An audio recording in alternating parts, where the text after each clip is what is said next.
जय हिंद दोस्तों। तो आज हम लोग एक बहुत ही बेहतरीन टॉपिक पे बात करने वाले हैं। जैसे कि हम सबको पता है कि पहलगाम मुद्दे के बाद हमारा पूरा भारत देश बहुत ही टेंशन के माहौल से गुजर रहा है। ऐसे टेंशन के माहौल से जैसे कि प्रधानमंत्री नरेंद्र मोदी के द्वारा सेना को खुली छूट दे दी गई, ये वगैरह वगैरह सब कुछ ठीक है। यहाँ तक की बात तो हम लोग कर चुके हैं चर्चा में, आप लोग सब जगह सुन चुके हैं। लेकिन आज की एक जो न्यूज है, आज की न्यूज है, आप लोग पीछे देख रहे होंगे, इनका नाम है शहजाद पूनेवाला, जो बीजेपी के जो तुम्हारे कार्यकर्ता हैं, जो बीजेपी के एक प्रवक्ता हैं, उनके द्वारा एक चीज बताई गई। उन्होंने क्या बोला, उनके द्वारा बताया गया। यहाँ पर देखो, आपको सही सीधी सीधी बात दिख रही होगी क्या कि देखो, BJP national spokesman Shehzad Poonawalla says Congress has become Pakistan press party. Karnataka CM Siddaramaiah says no action should be taken against the Pakistan.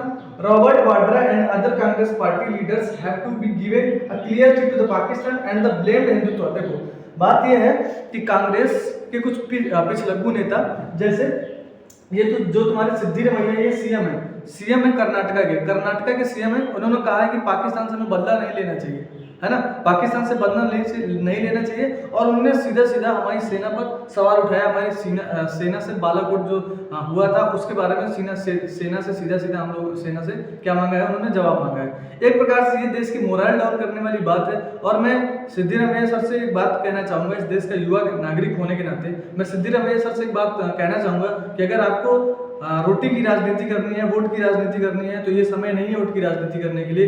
एक समय है एक साथ खड़े रहने के लिए। और आप लोगों के अगर ऐसे भड़काऊ बयान आते रहेंगे तो देश में इसका बहुत ही नेगेटिव इम्पैक्ट पड़ता है। ठीक है, आप इतने पढ़े लिखे हैं, समझदार हैं, मैं आपसे ज्यादा बात ना करते हुए अपनी बात को खत्म करता हूँ। लेकिन आप लोगों से ऐसी उम्मीद नहीं थी। प्रियंका वाड्रा बोल रही है, प्रियंका वाड्रा का भी अपना एक बयान वायरल हो रहा है। तो ये है अपने शहजाद पूनेवाला, इनके द्वारा ये बात बताई गई है ना। फिर आगे की मैं बात बताता हूँ। देखिए, फार्मर चीफ रहे पंजाब के चरणजीत सिंह चन्नी के द्वारा एक नया बयान दिया जा रहा है। ये ऐसे देश को तोड़ने वाली बातें कर रहे हैं। ऐसे लोग हैं जो देश के विभाजन में, यही लोग हैं जो देश की विभाजनकारी बातें करते हैं। ये लोग कह रहे हैं कि जो डैम बनाए गए हैं, जो सर्जिकल स्ट्राइक हुई थी, सर्जिकल स्ट्राइक का इनको क्या चाहिए, प्रूफ चाहिए। देखो सीधी क्या बात कर रहे हैं। Former Punjab CM and the Congress MP Charanjit Singh Chन्नी says, till date I could not find where the surgical strike took place, where men were killed at that time and where this happened in the Pakistan.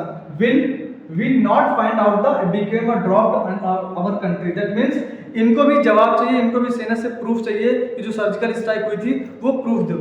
हजारों बार इस देश के संसद से, हजारों बार इस देश के सेनापतियों ने इस चीज को एग्जामिन किया, इस देश को एग्जाम्पल किया, इस देश को बताया, इस देश को प्रूफ दिया है कि किस प्रकार से सर्जिकल या बालाकोट स्ट्राइक की गई थी। ये इतने नालायक लोग हैं, मतलब ये फार्मर चीफ सीएम रह चुके हैं पंजाब के, मतलब, लेकिन इनको इतनी भी अक्ल नहीं है कि हम अपनी सेना से सवाल कर रहे हैं। हम अपनी सेना से उसके साहस, उसके पराक्रम का, उससे हम लोग प्रूफ मांग रहे हैं।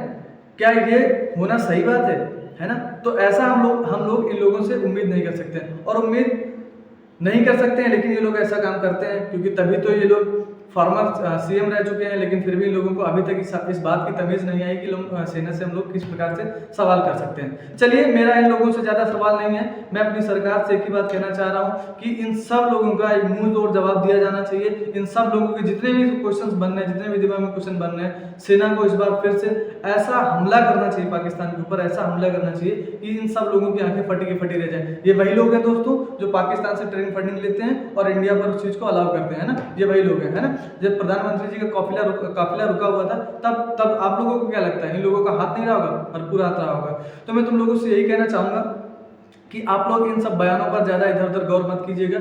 हम लोगों का भी टाइम ही नहीं है हम लोग ऐसे बयान को सुने, है ना। लेकिन मैं फिर भी लोगों से ये कहना चाहूंगा कि कम से कम अगर आप कुछ अच्छा नहीं कह सकते हैं तो देश के बारे में बुरी बातें मत करिए, है ना। सेना से हम कभी उसके शौर्य प्रदर्शन की हम लोग उससे प्रूफ नहीं मांग सकते हैं। एक सेना ये है हमारी जो भारत की सरहदों के किनारे खड़ी हुई है, और अगर वो सरहदों की रक्षा कर रही है, तभी हम लोग अपना काम अपने अपने घरों पर सुरक्षित तरीके से कर रहे हैं। और ये जो लोग इतनी बातचीत कर रहे हैं सेना के शौर्य का, पराक्रम का, इनको प्रूफ चाहिए। ये लोग जिंदा, ये लोग रहे इसी वजह से रहे क्योंकि सेना इनकी सरहदों पर इनकी जान की वहाँ पर सुरक्षा कर रही है। और जो तुम्हारी जान की सुरक्षा कर रही है, जो तुम्हारी जान के लिए वहाँ पर खड़ी हुई, तुम उससे किस प्रकार से प्रूफ मांग सकते हो। लेकिन क्या करें, राजनीति करनी है, पॉलिटिक्स करनी है, रोटी की पॉलिटिक्स है। अगर आप लोग ऐसे बयान नहीं दोगे तो आप लोगों की रोटी की पॉलिटिक्स नहीं चल पाएगी, तो आप लोगों को ऐसे बयान दोगे। लेकिन हमारे देशवासियों को ऐसे सभी लोगों से सुरक्षित रहना चाहिए, इन लोगों के बयानों पर हम लोगों को नहीं आना चाहिए। एक नई बात यहाँ पर निकल के आ रही है, एक नई बात यहाँ पर निकल के आ रही है, अगर आप लोग देख पा रहे हैं तो देखेंगे। एक नई बात यहाँ पर निकल के आ रही है, जो इंडस सिटी वाटर जिससे भारत ने अभी अपने आप को वहाँ से निकाला था। इंडस सिटी वाटर आप लोग पता कर चुके होंगे कि 5 नदियाँ हैं, झेलम नदी, चेनाब नदी, ये सभी नदियों का जो एक समूह है, उनमें से लगभग 80% जो वाटर था वो पाकिस्तान को दिया जाता था और 20% वाटर को हम लोग यूज करते थे। लेकिन फिलहाल में इंडियन गवर्नमेंट ने जब से पहलगाम हमला हुआ उसके तुरंत फर्स्ट सीसीएस मीटिंग में ये डिसाइड किया कि हम लोग इंडस सिटी वाटर से बाहर निकलते हैं और पाकिस्तान को दिया जाने वाला पानी पूरी की पूरी तरीके से हम लोग रोकते हैं। इस मुद्दे पर एक नया मोड़ आया और इस नए मोड़ पर पाकिस्तान ने एक अनौपचारिक तौर से एक उन्होंने नोटिस देने की बात कही है कि हम लोग एक नोटिस देंगे विदेश मंत्रालय को, कानून मंत्रालय को, संसाधन मंत्रालय को। लेकिन इन सब चीज़ों से कोई फर्क पड़ने वाला नहीं है, पाकिस्तान अपनी हरकतों से बाज आने वाला नहीं है। और आप लोग देख रहे होंगे आज 10-12 दिन हो गए पहलगाम हमले के बाद, किसी भी प्रकार की कोई भी हलचल नहीं हो रही है। लेकिन फिर भी हम लोग उम्मीद करेंगे कि ये हलचल बढ़े और इस बार मुंह तोड़ जवाब दिया जाए। अदरवाइज ये बातें हमेशा की होती रहती हैं, संसद हमला हुआ, पार्लियामेंट में हमला हुआ, बालाकोट स्ट्राइक हुई, पुलवामा स्ट्राइक हुई, छोटी छोटी स्ट्राइक करके हम लोग रुक जा रहे हैं। तो इस बार हम लोगों को इकोनॉमिकली, स्ट्रेटेजिकली और बेसिकली उस नस पर मारना चाहिए जिसके बाद पाकिस्तान कम से कम 50 सालों तक उठने का नाम न ले, है ना। तो आज की वीडियो पर मैं यहीं पर अपनी बातों को विराम करूंगा और उम्मीद करता हूं कि वीडियो आपको समझ में आया होगा। अगर आपको समझ में आया है और कोई भी दिक्कत आ रही है इस वीडियो में तो आप कमेंट बॉक्स पे उस चीज़ को सजेस्ट कर सकते हैं। मैं स्टार्ट कर रहा हूँ तो मुझे थोड़ी सी प्रॉब्लम होगी, लेकिन पूरा भरोसा दिलाता हूँ कि इस चैनल पर, इस जगह पर, इस प्लेटफॉर्म पर आपको एक जेन्युइन कंटेंट मिलेगा, है ना। मिलते हैं नए वीडियो में, तब तक के लिए जय हिंद दोस्तों।